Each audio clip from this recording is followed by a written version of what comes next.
साथियों,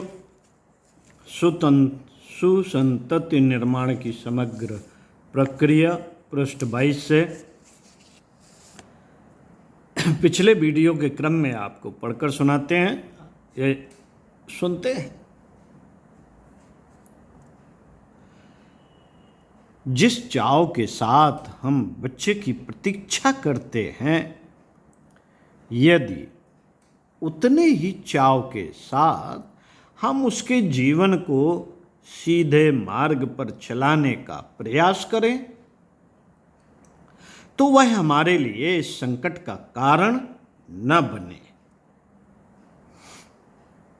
हमने उसके भोजन के संबंध में कभी कोई उचित योजना नहीं बनाई, उसके कपड़ों की ओर कभी उचित ध्यान नहीं दिया, उसकी दिनचर्या के संबंध में कभी सोच विचार से काम नहीं लिया। बच्चे के माता पिता ने कभी ठंडे दिल से यह सोचने का प्रयत्न नहीं किया कि उनके बच्चे की भलाई किस बात में है। पिता अपने कर्तव्य की इतश्री इतने में समझता है कि वह रुपया कमा कर ले आए और जो कुछ बच्चे की मां कहे उसे बाजार से खरीद कर ला दे। यही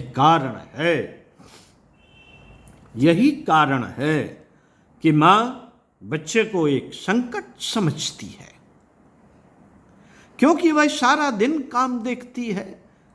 जब बच्चा छोटा होता है तो पिता उसके लिए खिलौने लाता है, घर भर देता है खिलौनों से। किंतु जब बच्चा थोड़ा बड़ा हो जाता है तो पिता उसे धमकाने भी लगता है और कभी कभी बच्चे को पिता की मार भी खानी पड़ती है। जब मां बच्चे को स्वयं सीधा नहीं कर पाती तो वह उसकी सारी शिकायतें अपने पिता से करती है।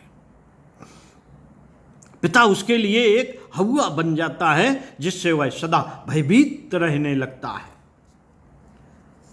मां डराने लगती है, तुम्हारी शिकायत पापा से कहूंगी। अभी हम बच्चे की बातों को अपने ही दृष्टिकोण और अपने ही नापमानों से जांचते रहते हैं। हम यह भूल जाते हैं कि हमारे अंदर भी बचपन में यही इच्छाएं उत्पन्न हुआ करती थीं जो अब हमारे बच्चों में उत्पन्न हो रही हैं। इस समस्या का हल यह है कि बच्चे की इच्छाओं को बचपन के नापमान से नापा जाए और सदा बच्चों के व्यक्तित्व और भलाई को सामने रखा जाए। निसंदेह हमें बच्चों को साफ सुथरा रखना चाहिए, किंतु हमें उससे आशा नहीं रखनी चाहिए कि वह सदा कुर्सियों पर बैठा रहे और नीचे फर्श पर उतरकर अपने कपड़े गंदे ना करे। इसी तरह हमारी यह इच्छा होती है कि बच्चे हमें तंग ना करें, किंतु इसका यह अर्थ नहीं होना चाहिए कि उनकी आवश्यकताओं और इच्छाओं की बिल्कुल परवाह न करें। यह ठीक है कि रोने वाला बच्चा हमें परेशान करेगा, किंतु हमें यह ना भूलना चाहिए कि केवल बीमार बच्चा ही सदा चुपचाप रह सकता है। हम चाहते हैं कि बच्चा हमारे कामों में हस्तक्षेप न करे और हम आराम के साथ अपने कामों में लगे रहें, किंतु यह तभी हो सकता है कि उन्हें व्यस्त रखने का कोई उचित प्रबंध कर दें। छोटे बच्चे के लिए दूध पीना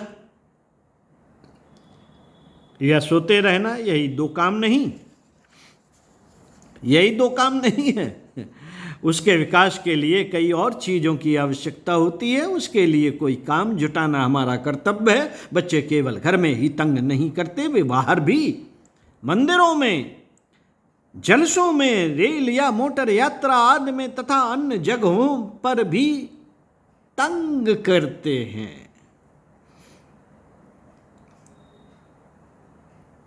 इसका कारण केवल यही होता है कि हम उन्हें ना तो घर में व्यस्त रख सकते हैं और ना हम उन्हें ठीक ढंग से बाहर ले जाना चाहते हैं। यदि हम शुरू में ही यह आदत डाल दें कि वह दिन में कुछ घंटे मां के बिना रह सके, तो बाद में हम उसे कई तरीकों से बहला सकते हैं। वह खिलौने से खेल सके, वह अपनी आयु वाले साथियों के साथ खेल सकता है, चारपाई पर भी थोड़ी देर के लिए अकेला लेटा रह सकता है। किंतु बच्चे के लिए खुली और साफ सुथरी जगह का होना नितांत आवश्यक है। उसके साथ खेलने वाले उसके समवयस्क होने चाहिए। खिलौने ऐसे होने चाहिए जो उसकी आयु, उसके मस्तिष्क, मानसिक स्तर तथा उसकी तबीयत के अनुकूल हो।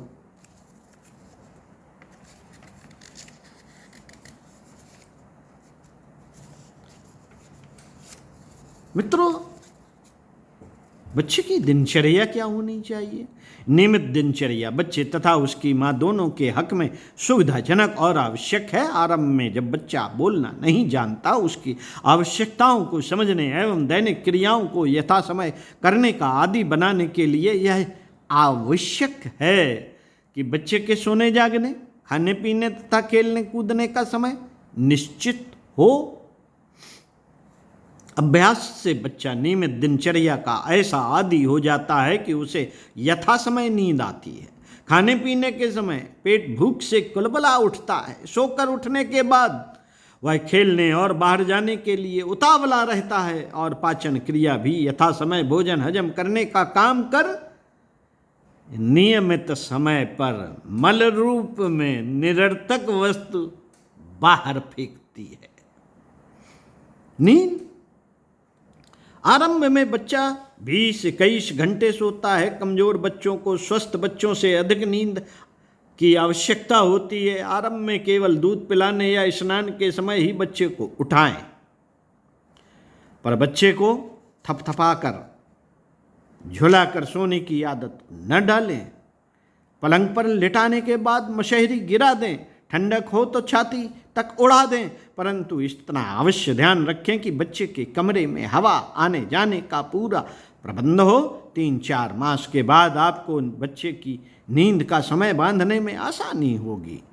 वह रात्र के 8 बजे से प्राय 6 बजे तक पश्चात सुबह की हवाखोरी के बाद 8 से लेकर 9 बजे तक और दोपहर में 12 बजे स्नान करके दूध पीकर 3-4 घंटे तक सो सकेगा। उसकी नींद का ध्यान रखकर आप उसके दूध पिलाने का समय बांधें। प्रातःकाल 6:30 बजे सोकर जब बच्चा उठे तो पहली बार उसे सुस्कार लें। अभ्यास से टट्टी पेशाब का समय बंध जाएगा। कुछ देर उसे पलंग पर खेलने दे, फिर उसका मुंह साफ करके कपड़े बदल कर कुछ देर के बाद बाहर पास के बगीचे में घुमाने अवश्य ले जाएं। साथ ही साथ आपकी भी हवाखोरी हो जाएगी। अगर ले जाने की सुविधा नहीं तो किसी खिड़की के सामने उसका पालना कर दें, जहां प्रातःकाल की हवा और थोड़ी बहुत सूरज की किरणें भी उस पर पड़ सके। खेलते खेलते बच्चा कुछ समय बाद आप ही सो जाएगा। इस प्रकार आपको सुबह का काम पूरा करने के 2 घंटे अवकाश मिल जाएगा। बच्चे का पालना पास के कमरे में ऐसी जगह हो जहां उसकी आवाज़ आपको झट सुनाई दे, अन्यथा अकेला बच्चा रो रो कर सहम जाता है और एकांत तथा अंधेरे में डरने लगता है। 9:30 बजे के करीब बच्चे को दूसरी बार आप दूध पिलाएं। अगर सुबह से वह टट्टी नहीं गया तो समय उसे सुस्कारें। उस समय अब 1-2 घंटे बच्चा पालने में पड़ा खेलेगा। 11:30 बजे उसके बदन पर बुकवा, उपटन और तेल लगावें। कान, नाक, सिर में भी तेल लगावें। ग्लिसरीन से उसका मुंह साफ कर दें। बुकवा लगाते समय उसको आप उलट पुलट कर लगावेंगे ही। थोड़ी देर तक उसके बदन को थपथपाएं, हाथ पैरों को मोड़ें, सहारा देकर बैठाने की चेष्टा करें, उल्टे सीधे लिटाएं, पकड़कर खड़ा करें। इस प्रकार वह अपने हाथ पांव मार कर व्यायाम करेगा।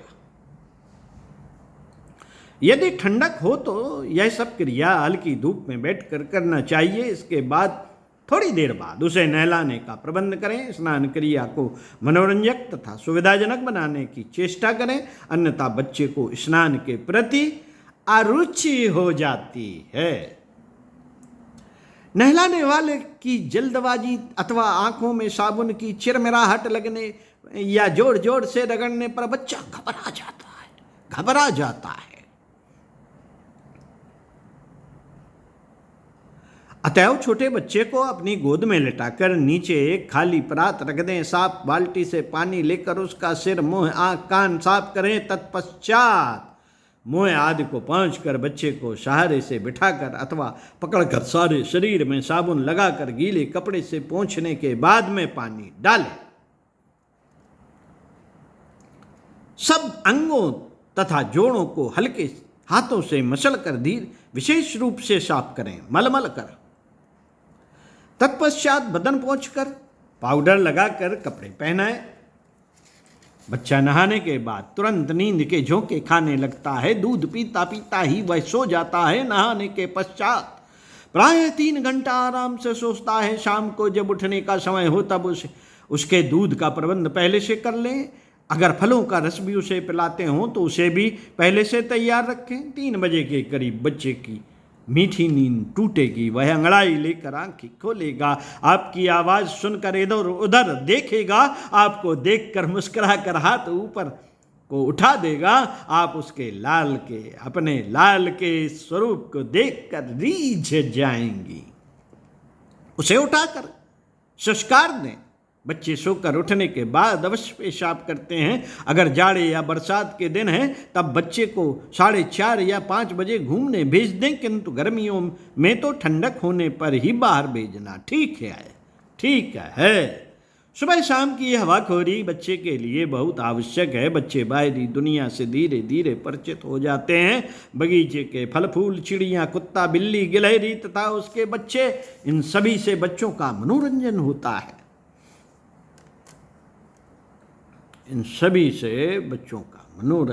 होता है। साफ खुली हवा में घूमने से उसके बदन में फुर्ती आ जाती है। शाम को घूम कर लौटने पर बच्चे को थोड़ा सा पानी अवश्य दें। अब आपका बच्चा 8:30 बजे तक खेलेगा। इसी बीच में आप उसका बिस्तरा, रात को काम आने वाले नैपकिन आदि वस्तुएं ठीक कर लें। तत्पश्चात उसके कपड़े बदलकर दिन की अंतिम पाली में दूध पिलावें और सुलाने की व्यवस्था करें। आदत के अनुसार बच्चा कुछ देर में ही अपने पालने में सो जाएगा। जैसे जैसे बच्चा बड़ा होगा उसका खान पान, कपड़े आदि में परिवर्तन की आवश्यकता होती है। स्वाभाविक भी है। उसके शारीरिक और मानसिक विकास की तरक्की ही भरण पोषण की उपयुक्तता को परखने की सच्ची कसौटी है। साथियों, समय के मूल्य को समझने की आदत, समय के मूल्यों को समझने की आदत यदि बचपन से ही डाली जा सके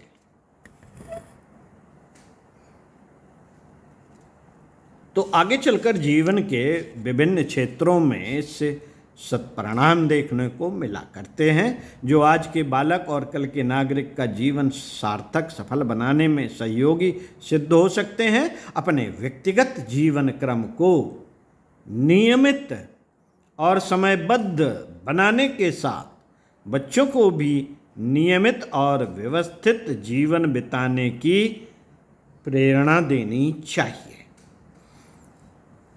हर मनुष्य अनगढ़ पैदा होता है।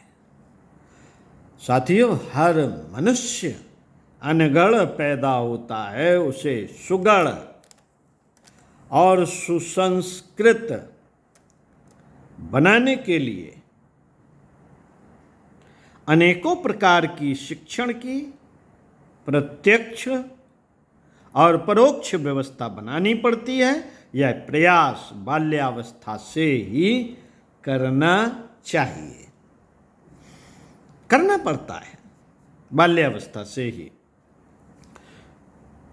व्यक्तित्वों की गलाई ढलाई परिवार रूपी प्रयोगशाला में होती है। बच्चों के निर्माण में माता पिता को अभिभावक ही नहीं, वैज्ञानिकों की भी भूमिका निभानी पड़ती है। बच्चों रूपी दिव्य चैतन्य उपकरणों में किए गए प्रयोग कालांतर में अभीष्ट परिणाम प्रस्तुत करते हैं। ओम शांति शांति शांति। पुस्तक का समापन किया।